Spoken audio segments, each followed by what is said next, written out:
Well,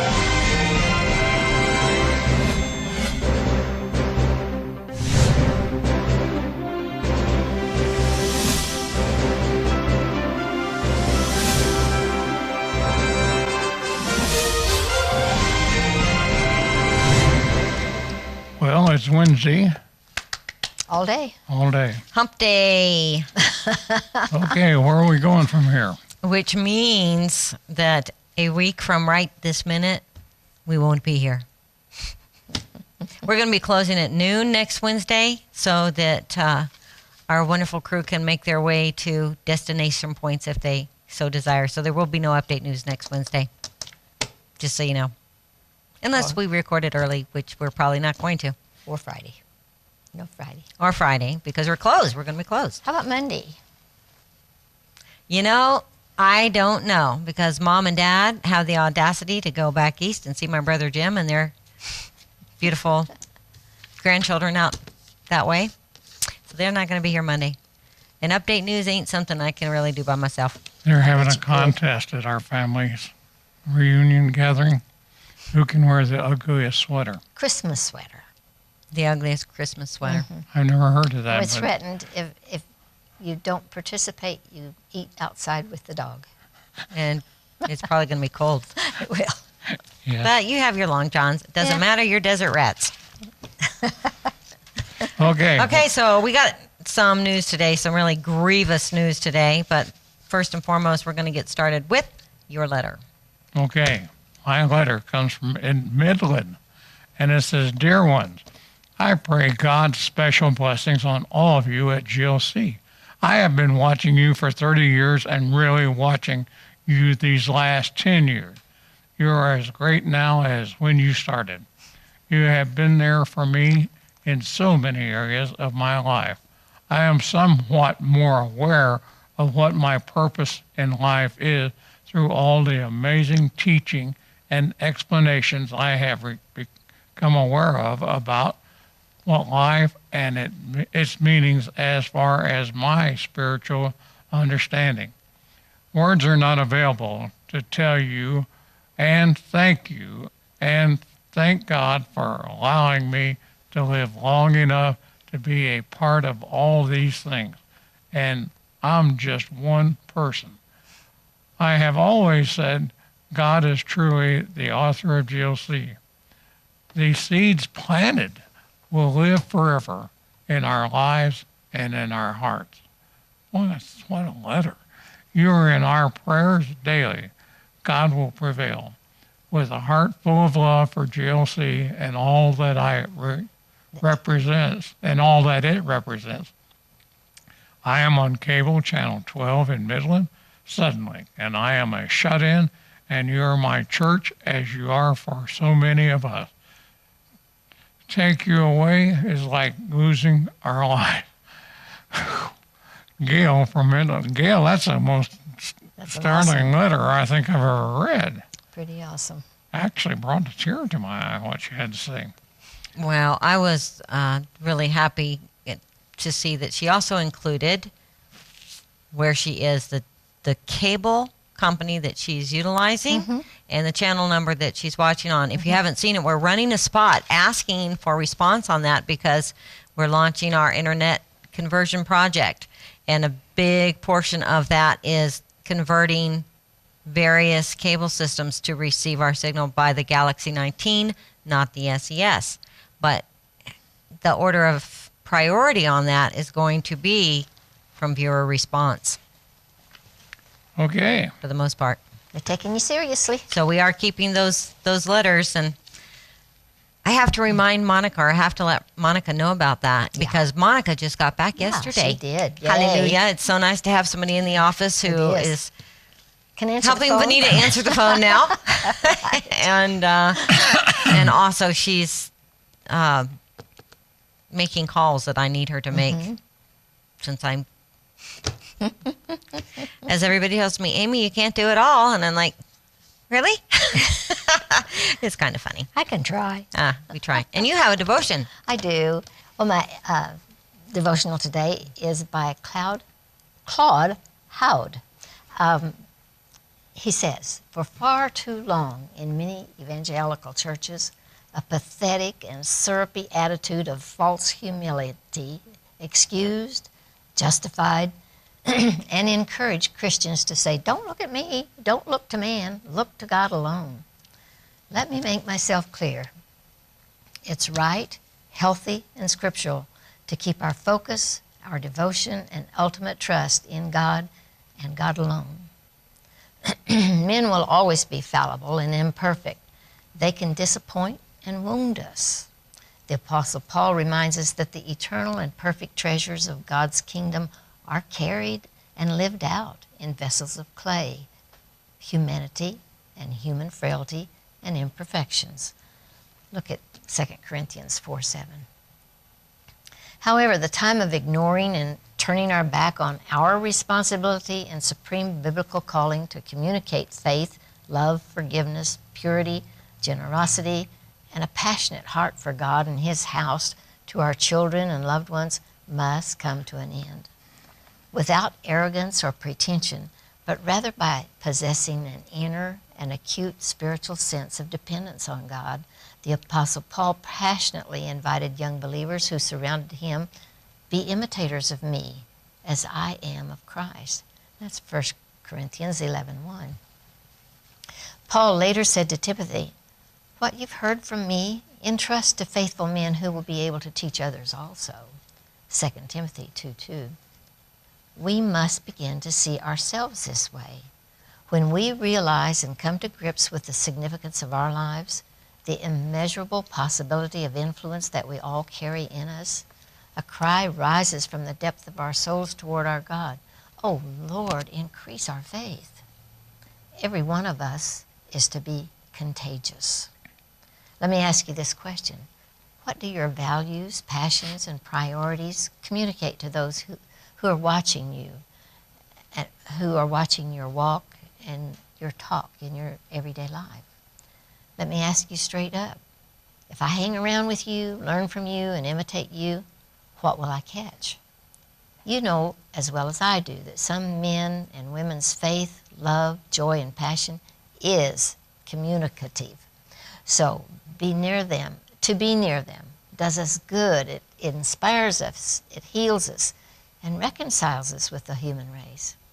We love being around them and thank God for their faith that produces hope and propels us toward new heights of desire, commitment, and possibilities in God. Again, that was from Claude Howd. He's a leader pastor of New Life Church in Montreal, Canada, and he's a frequent speaker at Expect church leadership conferences conducted by World Challenge throughout the world. That's very interesting. We are to be contagious. It's a good reminder that, yeah, you know, I have told people here on GLC, don't look at me. I don't want you looking at me. I want you to look to the Lord because I can fail you. Mm-hmm. Absolutely. But we all can. We all do. That is not in any way a way of me saying to you, don't look at me because I intend to fail you. Right. Because I intend to fall short of the glory of God on purpose, which we all know we do, but you know what? We have to try harder not to. Okay, yesterday in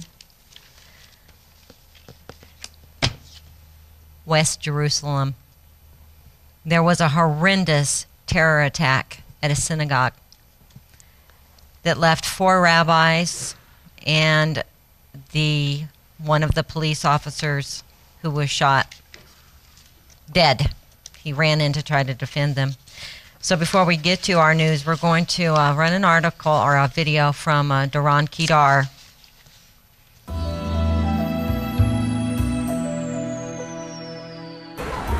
Hello, this is Don Kedal reporting to you from the land of Israel. And today, unfortunately, I don't have good news to report other than telling you that what happened this morning as the Jewish people all over the world we get up early, religious Jewish people, we get up early in the morning, and normally we'll go to the synagogue and we will lay what's called the tefillin and the talit, which is the Jewish prayer shawl, and the phylacteries that you see that we put on our arm.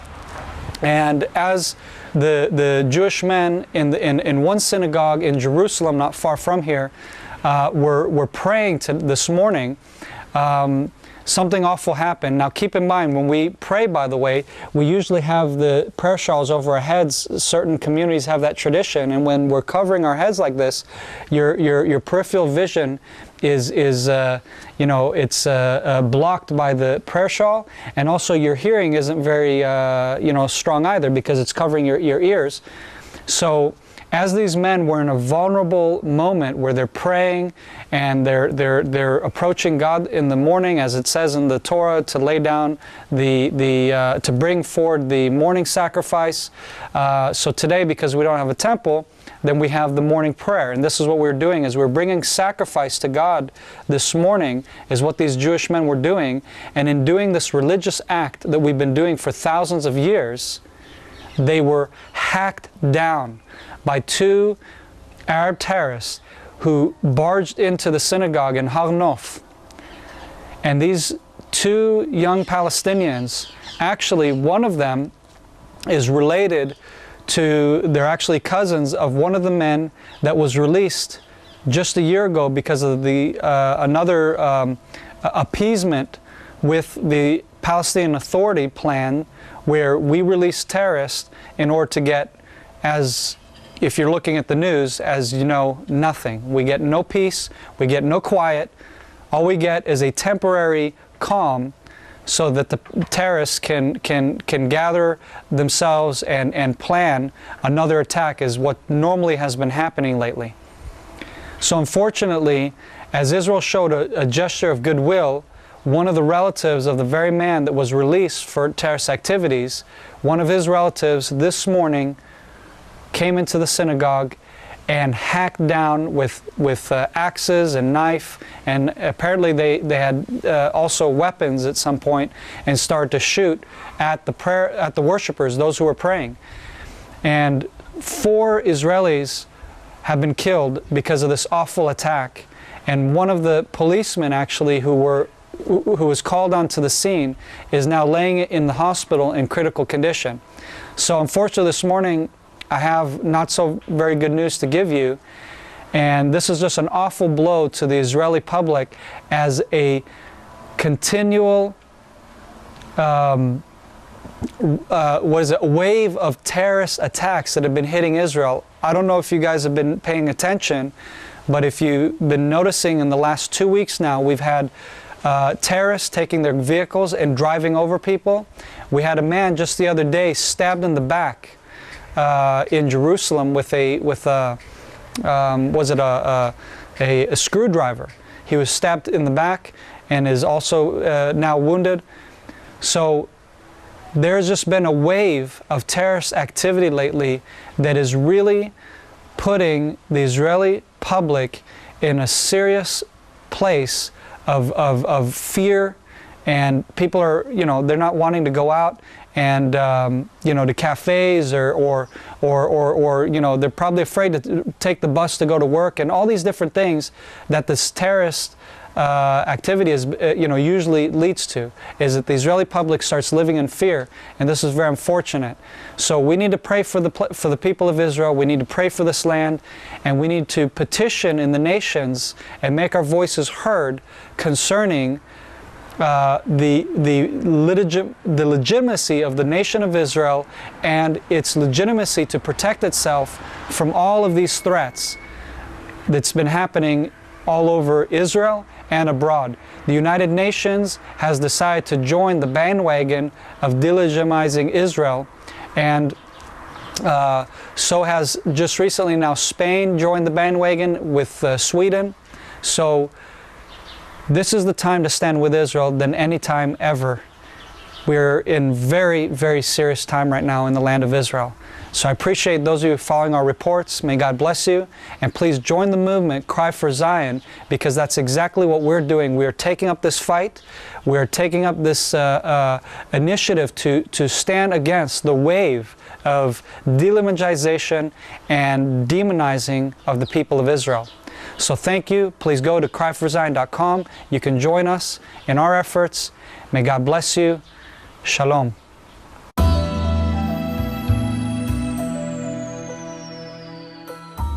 Last night I received a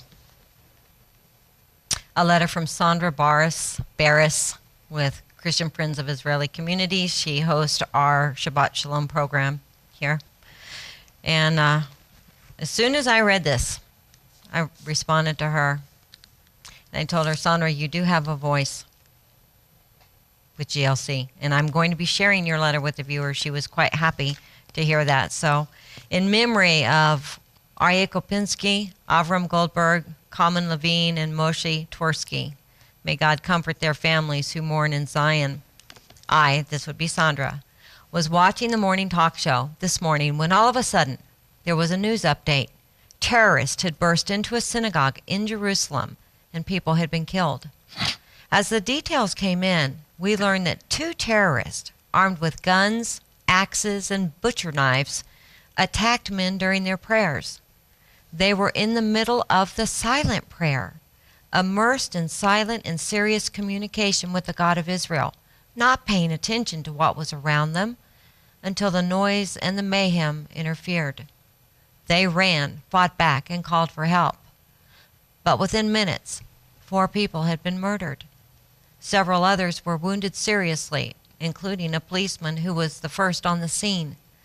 All 4 men lived on the same street.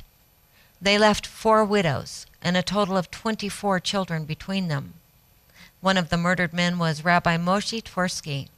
Originally from the U.S., he was the grandson of Rabbi Yosef Dov Soloveitchik, one of the greatest rabbis and Jewish thinkers of the 20th century. His father was also a great rabbi and professor of Jewish studies at Harvard University in Boston. Rabbi Moshe Tversky was an important rabbi in his own right, head of a Jerusalem yeshiva. Rabbi Moshe's aunt is a friend of mine, and we study Bible together each Sunday morning. His uncle was my son's teacher and rabbi. Another murdered man was Rabbi Kalman Levine. He had also made Aliyah from the U.S. His wife, now his widow, is Marilyn. I grew up with Marilyn in Cleveland, Ohio. She's a few years younger than me, and her cousin lives across the street from me here in Carnation, Rome. I always enjoyed catching up with her at her cousin's celebrations. This week, when I pay a condolence call to her, the atmosphere will be totally different. What will I say to her as she sits Shiva in mourning for her husband of more than 30 years? How do you comfort her 9 children and 5 grandchildren on the loss of their father and grandfather in the middle of his morning prayers? It really doesn't matter that I know some of the family members of the murdered. They were all wonderful people who left close family members who will mourn them the rest of their days. But what Israelis and Jews all over the world are asking today is, why is it that when Jews are killed, the international media and national leaders everywhere rush to explain the context? It is Israeli radicals who have the audacity to want to visit and even pray on the Temple Mount. It is Israelis who are building new homes in Jerusalem and Judea and Samaria. Well, I'd like to set the record straight. Jerusalem is the capital of Israel, and there is only one people on this earth who have called Jerusalem their home and their own for more than 3,000 years, the Jewish people. And our roots in Judea and Samaria go back 4,000 years. And the Temple Mount is the holiest place for the Jewish people and has been for more than 2,500 years. So why wouldn't we want to pray there? But there really is no need for these responses. When Jews want to pray, whether in a synagogue or on the Temple Mount, why does that make us a target of murderers? We don't want to stop the Arabs from praying on the Temple Mount, nor in any location of their choosing. People should have the right to pray as they believe, wherever they want. Only the most despicable and immoral of human beings would attack people as they are praying. I pray that God will bring comfort to these 4 families, a speedy recovery to the injured, wisdom to the people of civilized countries everywhere to recognize evil where it resides, and the courage to fight against it where and when it rears its head. Shalom, Sandra Osterbaris, Director, Israel Office, Christian Friends of Israeli Communities. I know our hearts were all grieved.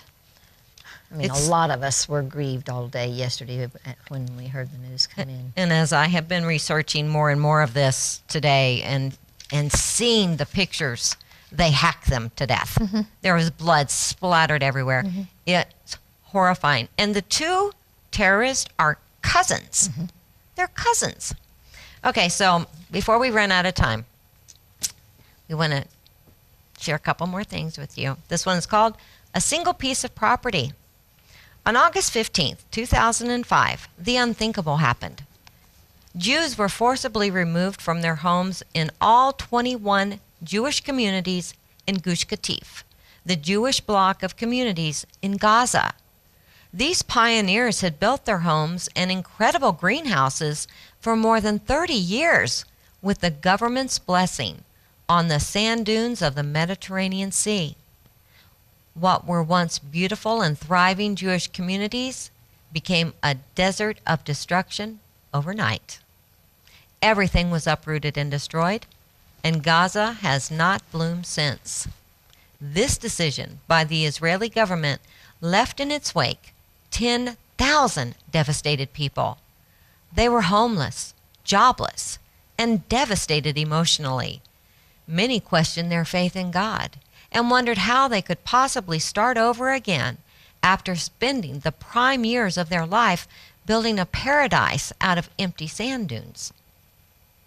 Today, Palestinians in the Gaza Strip celebrate every terrorist attack launched against the Jewish people in Israel.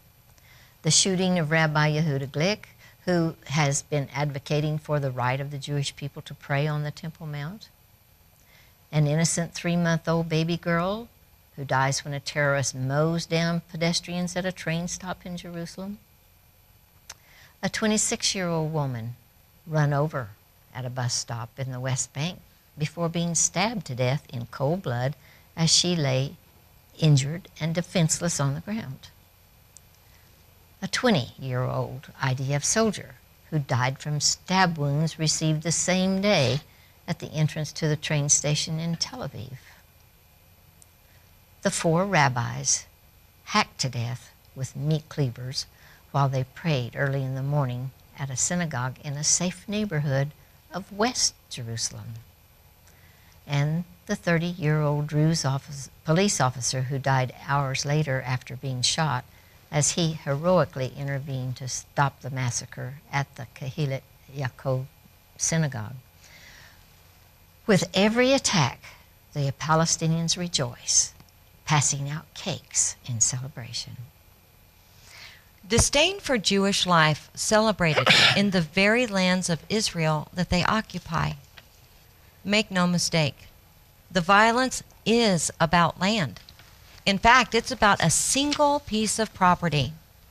But don't believe the lie that the violence is political, because nothing but religion can motivate such acts of pure hatred. And as the terrorists attack, they shout, Allahu Akbar, Allah is greater. Greater than who? Greater than the God of Abraham, Isaac, and Jacob, the God of Israel, the God of the Jewish people, the God of Christians. Perhaps this is why Scripture instructs us to pray for the peace of Jerusalem. It's not just any city on the map. It's the city set apart by the Creator of the universe. It's important to Him. It should be important to us. As King David wrote in Psalm 137, "If I forget you, O Jerusalem, let my right hand forget its skill. Let my tongue stick to the roof of my mouth, if I do not remember you, if I do not set Jerusalem above my highest joy." No, Palestinians don't want Jews to pray on the Temple Mount, because as Scripture tells us, it's from this place that the Messiah will rule and reign for 1,000 years. It will be a house of prayer for all nations, just as it was in the days of King Solomon. Indeed. Amen. Well, this article comes from Reuters and CNN and allafrica.com. The number of people killed in militant attacks worldwide jumped more than 60% last year to a record high of nearly 18,000. And the figure could rise further in 2014 due to the escalation of conflict in the Middle East and Nigeria, a report showed on Tuesday. 4 Islamic groups operating in Iraq, Syria, Afghanistan, Pakistan, and Nigeria were responsible for 2/3 of the 2013 attacks, and the vast majority of the 18,000 deaths occurred in those countries. The Australia and U.S.-based Institute for Economic and Peace, the IEP, said in Global Terrorism Index. However, militant attacks are on the rise more broadly, with 24 countries seeing more than 50 deaths in 2013, it said. The foremost active militant groupings are the Islamic State in the area of Iraq and Syria, Nigeria's Boko Haram, and the Afghan and Pakistani Taliban and transnational al-Qaeda affiliated networks. There is no doubt it's a growing problem. IEP founder Steve Kalea said the causes are complex, but the 4 groups responsible for most of the deaths all have their roots in fundamentalist Islam. They are particularly angry about the spread of Western education, which makes any attempt at the kind of social mobilizing you need to stop them particularly difficult. It can just antagonize them all the more. The number of attacks themselves rose 44% in 2013 from the previous year to almost 10,000. Deaths in such attacks are now 5 times higher than in 2000, the report showed. Most, but not all, militant attacks were religiously motivated. Al-Nusra, which the U.S. has been aiding for 2 years in its rebel fight against Syrian President Bashar Assad, has sworn allegiance to the Islamic State, as have the militants who have been attacking Egyptian forces since the ouster of former President Morsi, a Muslim Brotherhood member. Nusra has also participated in the kidnapping and most horrific torture of innocents whose beheadings have been publicly seen and done by Islamic State. Nusra, like the Islamic State, the Muslim Brotherhood, and Boko Haram militants are Sunni Muslims intent on establishing the Muslim Caliphate. While the world's attention has been focused on Ebola, with nearly 5,200 deaths according to the WHO, thousands have been slaughtered at the hands of Boko Haram in Nigeria.